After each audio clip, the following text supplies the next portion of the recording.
Is the Walt Disney Company about to walk away from one of its most lucrative sports rights contracts, namely with the NBA? The following is a clip from the Sunday live show on Renegade Online, and we're going to give you more in-depth coverage of this today on the main channel at Valiant Renegade. Make sure you're following and subscribed there as well, because we have an insider to help fill in the gaps, but make sure you watch this video as a precursor to put yourself in the right mindset to understand what is going on and what the potential ramifications for Disney could be.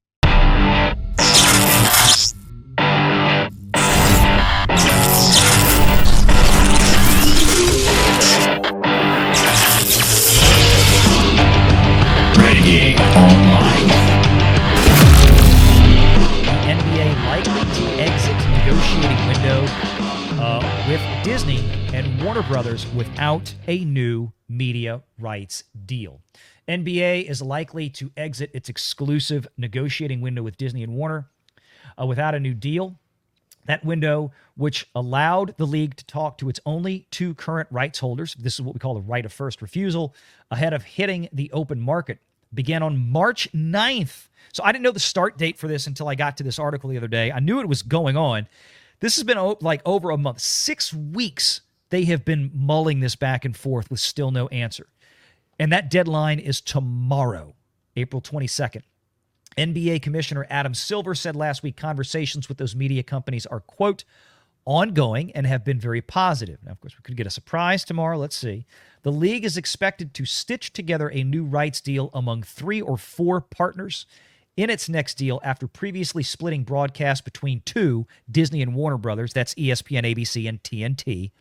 That deal, which paid the league an average of $2.7 billion per year over 9 years, runs out at the end of the 24-25 season. The NBA is likely to add a streaming component for the next deal. Amazon and NBC are considered possible new partners. I'm a little surprised I don't see Apple getting mentioned in here. A little surprised Netflix might not be interested, because it's not like these kind of deals come up that often. This is, as you can see, once every 9 years or so they strike these things. But we just don't know yet. This makes sense because NBC and who was the other one you said? NBC and Amazon. Amazon. Like NBC already has, the network side of things. So they're going to want somebody who has a network plus a streaming service already set up and well-known. Yep.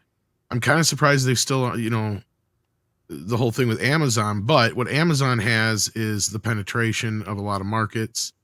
And, because they have probably because every time we bring up streamers, people forget about Amazon. But that's because a large portion of their audience forgets they have it. We but really more and more people are watching watching it.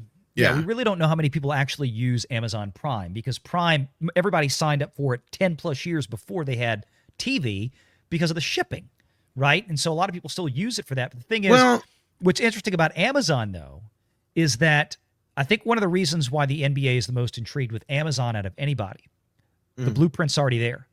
They have shown what they can do with the preeminent professional sports league, the NFL. And they have Thursday Night Football now on Amazon, and they've had it for the last couple of years. And this past season, they had the exclusive. They had 14 weeks or 15 weeks, I think, of Thursday Night Football on Amazon. Now, of course, if you're in a local market where one of those two teams that are playing on Amazon that night for Thursday Night Football, you don't have to watch it on Amazon. It's still broadcast on your local affiliate, but otherwise for the rest of the country, it's on Amazon Prime.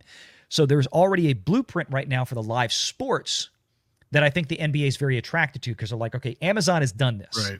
They're doing it now. And yes, there's been some other things out there like Apple and whatnot that have experimented with live sports, but nothing to the scale of an Amazon yet. Well, don't forget that people do forget. I just want to bring this up. This is kind of as a also ran to the point. Netflix kind of did the same thing. People forget that. Like Netflix was the rental side of things, and you had both for a while, and then they separated them. Yeah. And that's what people don't remember. And they kept everybody on the streaming side of things instead. And then you had to re-sign up for the DVD side of things with that new company that they made it. I can't remember what it was called, but anyway, yeah. So that being said, so like all these companies have kind of done that, but yeah, I see where you're coming from there, and you're right. Plus Amazon is already kind of an a la carte company. Like you can get like a good portion of all these streamers straight through your Amazon now, and it comes through your Amazon bill and you don't even notice it. So yeah.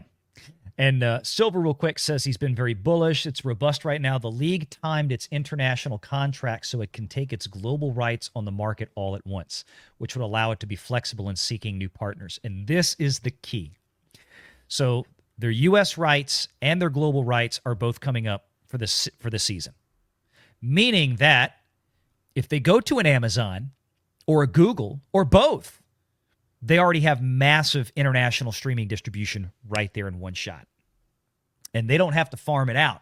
I mean, if you're Amazon or you're Google, you pretty much have almost autonomous global reach to begin with, say for something like China. Okay? But that's the kind of thing I think they're looking for. And then, of course, Netflix is out there, has a massive streaming-only global reach. So I think this is where things are going to get fascinating, but I think that's why Amazon keeps coming up for them, is because they have a big global footprint, very similar to Netflix, that they could deliver the entire NBA through if they really wanted to. Now, they'll still have the broadcasters here in the States, in North America for sure, but the international stuff is what's interesting. And I've told y'all before, real quick, it's also parceling together the WNBA rights in the negotiations. The WNBA's current media rights deals are up after the 25 season. Warner Brothers Discovery has shown interest in acquiring the WNBA rights in the U.S., according to one person. So they always package these together. WNBA, NBA, it's, they used to. It's like Teen Wolf 2. Nobody would buy it if it didn't come packaged with Teen Wolf 1, right? That's it. So the WNBA is packaged with the NBA, so they force you to take it. Yeah, at least they used to. This is kind of suggesting now they're trying to experiment with breaking them up. That'll be funny. Yeah, I mean, if Warner Brothers can get it cheap enough, right? I mean, that's the kicker. So who knows? But a lot of stuff is going on. That's basically the end of it. We'll find out more this week. I just found this really fascinating because this is going to be the next huge financial commitment if Disney sticks with it, because it's not going to be $2.7 billion a year again, guys. It's going to be double that, at least. They could save women's basketball tomorrow. Just make it more like women's tennis there. See, same kind of outfits. Everybody would watch. Yeah. Well, there you go. Same type of women too. I was gonna say, I don't know about the actual. Not the you got to change the women. You got to actually be women. Change the women. Oh my god. Yeah, you got to actually have them be women. Well, yeah. And that's what I've argued, because look at women's softball or women's tennis. Men will watch the hell out of that. Yeah. And there's a reason for it. It's because they're good at it and they're good looking when they're doing it. So yeah. Well, yeah, there's that. I mean, and look, the women's college basketball, the women's NCAA tournament, I think, what do they have? 12 million viewers on the game between. It wasn't the final. It was between Iowa and LSU. Caitlin Clark, Angel Reese, they drew more viewers than I think the men's games did. I mean, which was that never happens, but it did. So there may be something in the future for this. And that's probably why the NBA and the WNBA are excited about it, I would presume. 16-bit reminded me there was an uptick in popularity of women's volleyball, too. It's almost like pro women's volleyball for a while there, I remember, till all this woke stuff happened. I don't know if I'm alone in remembering. Oh, yeah, you mean when they did the beach volleyball with the... that was a thing that seemed to be becoming popular, and then all of a sudden it kind of went away. At least I don't have cable anymore, so I don't keep up with this stuff. But I remember it from the Olympics. I mean, I kind of watched. What was their name? Misty. That's it. Okay. I mean, did you watch any of that, Joe? No, I just remember it being really popular. I mean, rightly so. They were in some. There's a certain uniform involved with beach volleyball, so there's that. Yes. Well, you can sit there and say that, but at the same time, it's the same thing with men's. Look, I don't sit there and watch. I've seen plenty of women watch football and basketball and baseball, and what is their comments about how the uniforms make them look and all that kind of stuff? And yeah, so it's not like it ain't similar. It's like somebody says something about a tight end on TV, and you hear got your mom or somebody in the room going, he sure does. Make sure you're subscribed to Valiant Renegade and join us every Sunday at 6 p.m. Eastern for the live show.